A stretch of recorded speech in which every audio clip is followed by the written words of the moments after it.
When I was in high school, I found this battered, tattered David Bowie record and fell in love with it.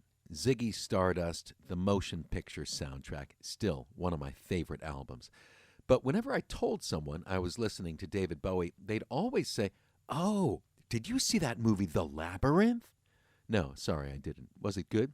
David Bowie was in it, with really tight pants and this bulge in his crotch. Well, I didn't see it. Then they'd say, "So you like David Bowie with his bulging pants?" And I'd hopelessly say, again, I didn't see the movie. I have a record, there's a picture of his face, but really the melodies, the lyrics. But the conversation was over, because whoever I'd been speaking to was already off to tell the next person that Snodgrass likes David Bowie's tight pants. Anyway, that was my first impression of the word labyrinth, in which all passageways lead to... And really, now I come to realize it wasn't me. But everyone I knew was obsessed with David Bowie's pants. But the labyrinth, not the Muppet movie, but the maze of the Minotaur, did become the center of a research study I did in 2015. And now it's the 10-year anniversary of my book. Well, to me, it's called The Minotaur. But that title was already taken by a lot of weird, erotic fantasy fiction. So, as a joke, I titled it Romancing the Minotaur. And that's been fun to live with.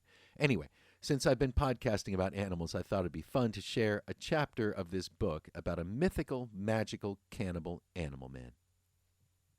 One of the earliest visual representations of the Minotaur is an engraving on a tiny gold ornament crafted about 2,700 years ago. The image centers on a muscular hero in a jockstrap, gripping the horn of a bull-headed man while plunging a blade into his armpit. The Minotaur on the right stands a little shorter than the hero, with the head of a bull or stag.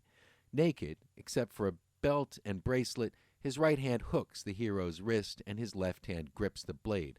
While the engraving is small and hard to read, it really looks like the Minotaur is guiding the blade into himself, not pushing it away. There's no aggression or fear in the scene. The hero is not low in a driving lunge. The Minotaur is not bent in defense or defeat. Behind the hero stands a muscular topless woman wearing an elaborately patterned skirt and headband. One hand hovers open just behind the hero's head, while the other is poised to pinch his heroic backside or adjust his jockstrap. It's not exactly clear what her hand is doing down there. But her outstretched arms convey guidance and protection. The hero is under her control. If we stared long enough into the scene, the central figure would fade into the background. The interaction is between the topless woman and the bull-headed man, and the hero is a puppet, pushed by the woman, pulled by the Minotaur. This ornament was manufactured far from the scene of the Minotaur showdown, about 700 years after Theseus lived.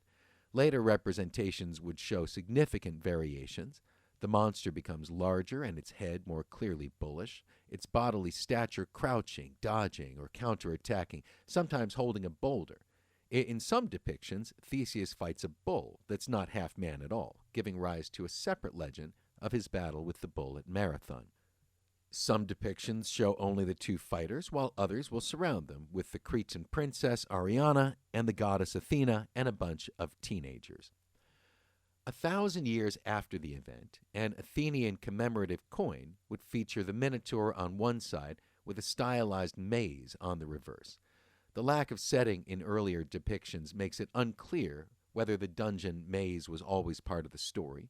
No trace of such a structure has been found in the ruins of ancient Crete where the story takes place, although the palace of Knossos was itself a maze of corridors and chambers, and its symbol was a double-bladed axe, or labrys, from which we get the word labyrinth. A bull story, or animal husbandry. There are no photographs or videos of the Minotaur fight, no eyewitness reports in newspapers, and if Theseus himself had written a blog post about his Cretan island safari, how reliable would we consider his report? The earliest comprehensive Minotaur narratives were written centuries after the fall of classical Greece by Romans who compiled sensational fragments of tall tales for cheap, lowbrow entertainment. The writings are a bit cartoonish, with a boyish fixation on lewd and supernatural elements, We could consider these the locker room versions of the story. The following basic Minotaur narrative has been assembled with pieces from Ovid, Plutarch, and Pseudo-Apollodorus, all produced in or around the 1st century of the Common Era, about 1,500 years after the event. The story begins like many other ancient myths. A wise and mighty Olympian deity is overpowered with lust while spying on some comely teenager, in this sense the broad-faced Syrian princess Europa. The name of the deity in Ovid's account is Zeus, but his description of the earth-shaking god with the 3-pronged spear will sound more like the ocean deity Poseidon, who will be central in the rest of the story, so it's possible that Zeus was a later replacement. Ovid wrote, "The father of all gods, whose right hand held a 3-pronged thunderbolt, whose slightest nod was an earthquake up to heaven, dropped his royal scepter and became a bull, with huge silky muscles at his neck and silver dewlaps hanging, small horns, as white as if a sculptor's hand had cut them out of pearl. Europa went to him with a gift of daisies to his snow-white lips. He was all joy, tasting the future as he kissed her hands, nor could he straightly control his love. He danced in the grasses and rolled his whiteness into golden sands until the princess climbed to his back. Slowly, the god stepped out into the shallows of the beach, and with false-footed softness took to sea, swimming against full tide, the girl, his captured prize. She, fearful, turned to shoreward, set one hand on his broad back, the other held one horn. Her dress behind her fluttered in the wind." The white bull landed with Europa on the island of Crete, where he did what Greek gods do. One of the triplets conceived was called Minos.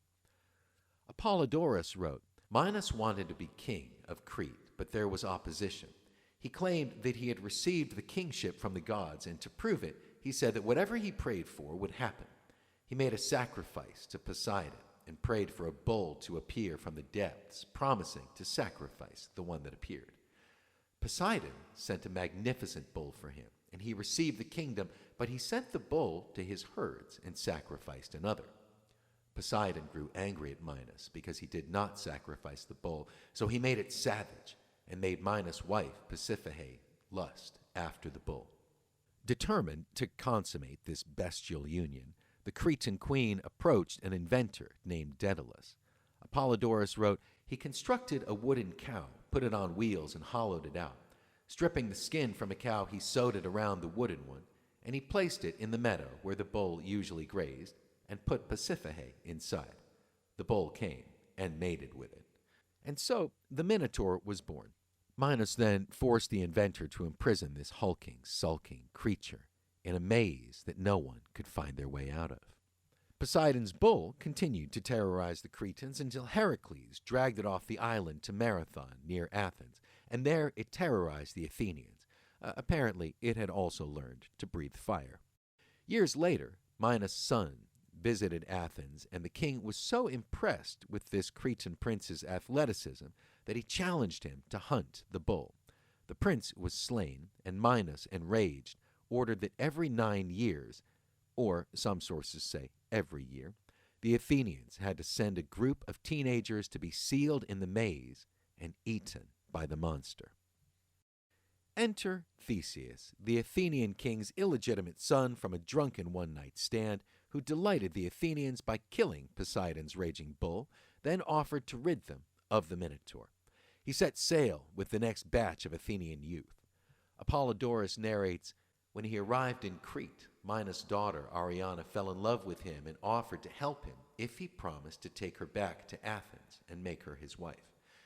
After Theseus promised and swore oaths on it, she asked the inventor, Daedalus, to reveal the way out of the labyrinth. At his suggestion, she gave a thread to Theseus as he entered. Theseus tied this to the door and went in, dragging it behind. He found the Minotaur in the innermost part of the labyrinth and beat him to death with his fists. He got out by following the thread back." The old Saxon word for a ball of yarn is clew, C-L-E-W, from which we get the modern word clue. Theseus sabotaged the mighty Cretan fleet, then set sail with the princess Ariana and the Athenian teenagers. They landed on a small island, but what happened next is an ancient mystery. Mythographers generally agree that he assaulted, then abandoned the princess. Some say she then hanged herself, others say that she was discovered unconscious by the wine god Dionysus, who took her to be his immortal bride. Whatever happened, Theseus did not keep his promise to the princess, although there are multiple reports that Theseus did later marry Ariana's sister Phaedra, who also apparently hanged herself. Nobody says that Theseus was the greatest of Greek heroes. Even in classical Greece, he was generally considered a half-assed Heracles, having literally lost half his ass on a botched kidnapping mission in Hades. He then had to be rescued by the real Heracles. The guy who chopped off Medusa's head and used it to rescue the princess from the sea monster in Clash of the Titans? That was Perseus. The guy who escaped the Cyclops, Circe, and the Sirens? That was Odysseus. The Trojan War? Achilles. Every Greek legend you've ever heard that wasn't about the Minotaur was someone else, not Theseus. Even Theseus' arch-nemesis, the Minotaur, has had to abandon his old sparring partner to find work elsewhere to stay current, recently accepting cameo roles in Hollywood productions about Perseus. Dissing Theseus has not hurt the Minotaur's career, but losing touch with his native Crete reduces the Minotaur to a mindless movie monster, although he was particularly terrifying when Jack Nicholson played him in The Shining, chasing his son through the maze. Surprisingly, we've yet to see a reality show in which the Minotaur dances the tango or moves in with Vanilla Ice.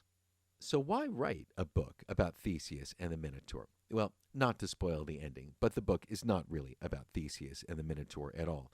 As a student of Daniel Quinn, I study what it means to be human and how that has changed since the transition from migratory foragers to settled farmers. I'm particularly interested in how social and gender dynamics have been shaped by this transition. And while reading Robert Graves and James Frazier and Rianne Eisler and Joseph Campbell, I was struck by three topics. One, Crete, an advanced ancient civilization ruled primarily by women. Two, ancient kings who were sacrificed after a year in power. And three, barbaric invaders who overran ancient matriarchal cultures and the vestiges of feminine power that remained. At some point in the study, I was reminded of the Minotaur story, an ideal frame for linking these three topics. Also, having just moved to Buffalo, New York, I see totem bison heads everywhere, sometimes with human bodies. And so the book, Romancing the Minotaur, is in three sections, corresponding with the three central figures in the Minotaur story. The first explores the Cretan queen priestess and princess apprentice, and how these two characters are actually a single figure at different stages of life, and how she fits into the cultural context of ancient Crete. The second section of the book explores the Cretan king Minos and the Minotaur, which literally means the Minos bull, and how they represent a merger of Cretan island culture with the barbaric mainland culture. The third section of the book is about Theseus as a representation of the barbaric warriors who finally destroyed the matriarchal utopia of Crete, incorporating elements of it into what would later develop into classical Greek culture. When we return to the Minotaur story at the end of the book, we'll see it with more depth and clarity, and rather than classify it as fact or fairy tale, we'll see that it contains a certain truth about this historical transition. Copies of Romancing the Minotaur can be found pretty much wherever, or, if you run into me, I've probably got one in the trunk of the car.